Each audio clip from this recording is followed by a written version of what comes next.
Welcome to Season 3 of Unapologetically Woman. We're celebrating phenomenal women all across Kentucky who make no apologies for their perspectives or the impact that they're making in the community. Today we're celebrating Sherita Miller. Sherita is a leader, a mentor, the MBE liaison with Lexington, Fayette Urban County Government. Unapologetically Woman, Sherita Miller, that's you. Congratulations. Thank you, Sharon. Thank you for having me today. I really appreciate the opportunity. I am really, truly honored. Well, we're glad, listen, we're glad to celebrate you and to learn all about what it is that you do and who it is that you are. So tell me about the MBE liaison. What is your role there? As the Minority Business Enterprise Liaison for Lexington Fayette Urban County Government, also known as the City of Lexington, I assist minority, women, and veteran-owned small businesses through our purchasing process. As you know, the city, we have participation goals on our contracts. We have a 10% combined minority and women, along with a separate 3% veteran participation goal that we ask our contractors to meet on our construction, professional services, and goods and services contracts. So I assist diverse businesses who are wanting to do business with LFUCG on how to do that, walk them through our process, and I also do outreach and training to diverse businesses on how to do business with us, on how to become certified, and any other type of need that they may have. And I track all the spend with diverse businesses too, through multiple systems. So usually whenever we do certain jobs, it's because we're passionate about something. Why is this important for you? Supplier diversity or diversity and inclusion is important to me because I come from a small town. I'm a native of Stanford, Kentucky, where I was the only one, if not two, in my classroom who looked like me. And I graduated from high school and I went to Kentucky State University to an HBCU. And even though I got my master's degree in human resource management, I found myself working in equal employment opportunity and affirmative action. My entire career has been in government. I started out with the Commonwealth of Kentucky, and now I'm employed with Lexington Fayette Urban County Government.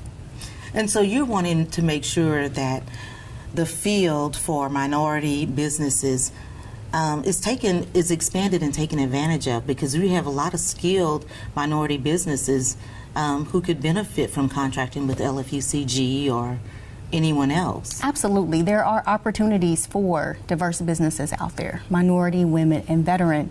And the thing is, a lot of the businesses, they don't know about the opportunity. And that's something that I do for the diverse businesses. I take that extra step and I notify them in advance of the upcoming opportunities that the city has. Wow. So what has been one of the most exciting parts of this job? Because I've got to think that when you're dealing with small businesses, you know, whenever they get that opportunity, there's got to be a lot of excitement there too. There is. I like the networking aspect of this particular job position. I do a lot with it, but meeting the business owners, getting to know who they are, what they're passionate about, and where their opportunities may be with the City of Lexington. And so you also provide outreach events and training webinars. Tell us about those. So those webinars or events have to do with becoming certified as a minority, women, or veteran-owned small business. There are entities and organizations who are only looking to do business with diverse companies. And they set aside, you know, opportunities for those particular businesses, and they want to make sure that they are actually, in fact, certified and they're not a shell company. Okay. What does that mean exactly? To become certified, to be eligible, you must be 51% owner, manage, and control a racial, ethnic individual or a woman to seek certification, to be eligible for certification. And that process, is it an application process, and if you check all the boxes, you're eligible for the certification, or is there a larger program that they have to, a more in-depth program that they have to go through? It just depends. There are several entities and organizations that certify diverse businesses.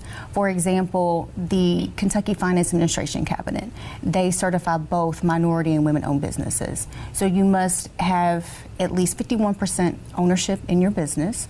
For a minority business, you must be a racial ethnic minority, be Black American, Hispanic American, Asian American to qualify for that particular status.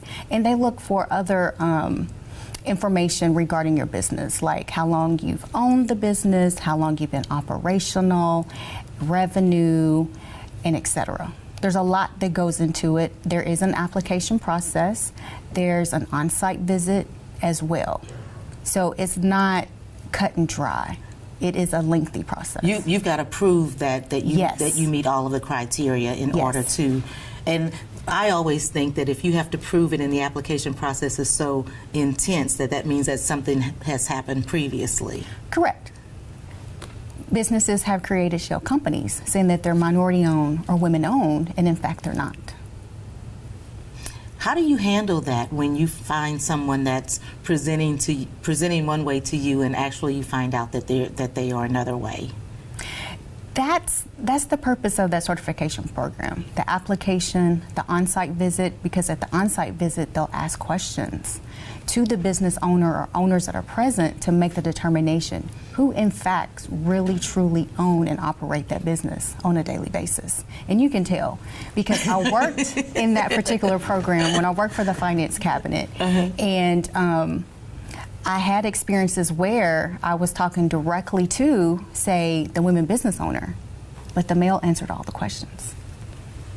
Oh, that's so you a just sign. have to be knowledgeable and be aware of the regulations for the program so that you can make that determination. And so public service and service in general has always been a part of your DNA. You're a member of Delta Sigma Theta, Yes. public service organization. How did that membership and that sorority help determine and craft who you are today? Wow. Becoming a member of that organization has been very pivotal in my life. I chaired different subcommittees. I've held different leadership positions in the organization, and that really truly has helped me with the role that I have with the city. I've served on the Minority Business Expo Committee. I've served as past co-chair for that particular event.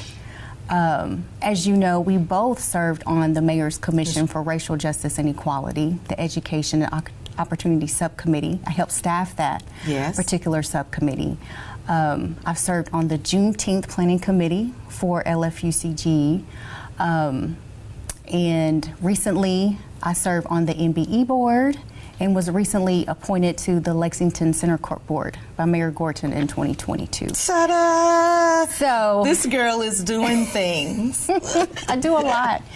And having that foundation from the sorority, from the organization, it has really, truly helped me navigate the different subcommittees, the different leadership positions I've held, and just being a member of a board. Okay, I'm gonna take you way back to high school when you were a track athlete. Tell us about that. I want to hear it. I want to hear it. What high school did you go to? I went to Lincoln County High School. Okay. I'm a native of Stanford, Kentucky. Okay. Yes. And, you know, it took me a while to discover the sport that I was talented in. I played Little League basketball. That wasn't for you. That wasn't for me. I also cheered. I had fun cheering, get to know, you know, the young ladies, but you know, being on the cheer squad, there's always some type of drama. And two, my older sister, she was a cheerleader in high school. You know, she could tumble, you know, she could stunt, and they would always compare me, oh, is that your sister? Yes. Do you know how to do X, Y, and Z? And I'm just like, oh, no. That comparison. Yes. And so we had an event called May Day Middle School, and we were able to race. And I actually was on a relay team, and I actually won. I won that heat.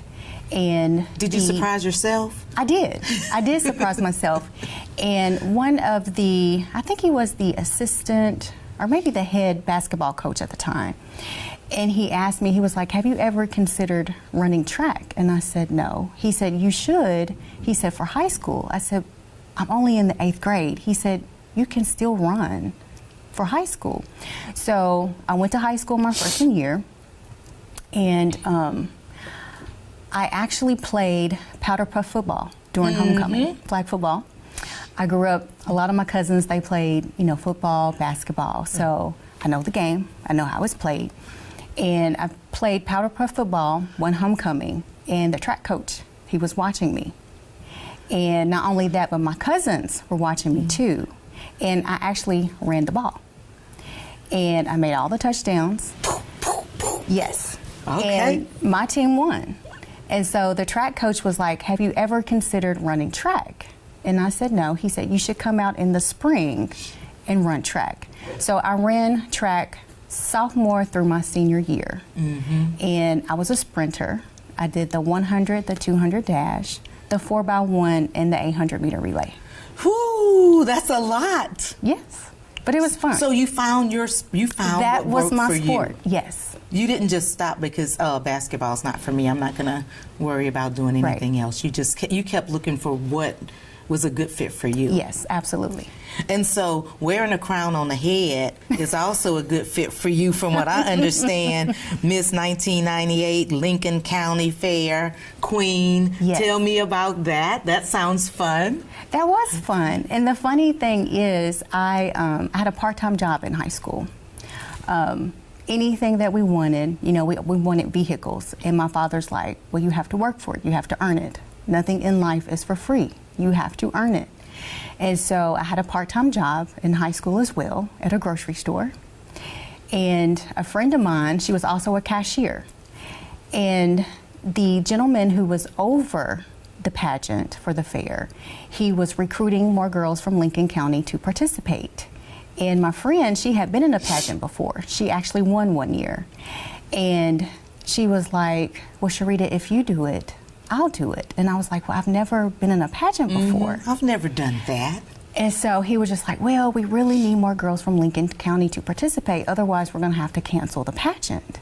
And I'm just like, okay, well, I'll do it. But, I have to find a dress. I have to take off from work, all that good stuff. And so long story short, I participated in the pageant. I really didn't know what to expect. There was an interview, swimsuit edition, formal wear, and to my surprise, I won. Crown on the head. Crown on the head. What do you mentioned your dad. What do your parents think about their little girl who is grown up into Sherita Miller herself? I feel like they're very proud. I've accomplished a lot. Things that they probably didn't think that I would, but I did. Because my parents were surprised. My father was. He was surprised that I ran track. I told him, I was like, Daddy, I'm going to run track. And he was just like, you are? I was like, yes. And, I went to my first track meet, track practice and everything, and the word got around in the community. They were just like, your daughter is really fast. You should come to one of the track meets and watch her. And he was blown away.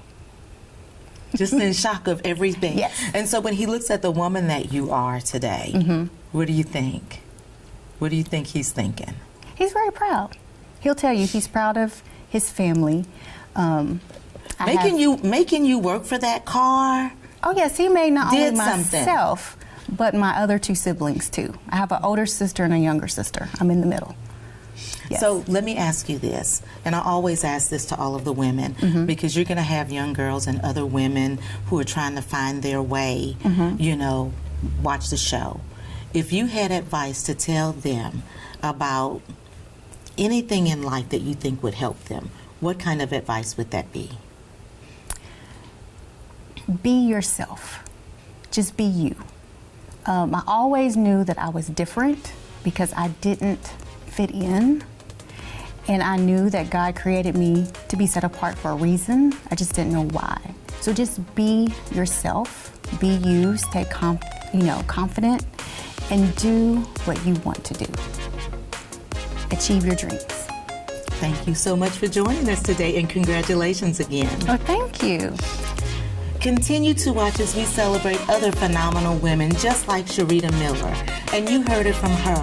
Be true to yourself. Be who you are and be confident in your own skin.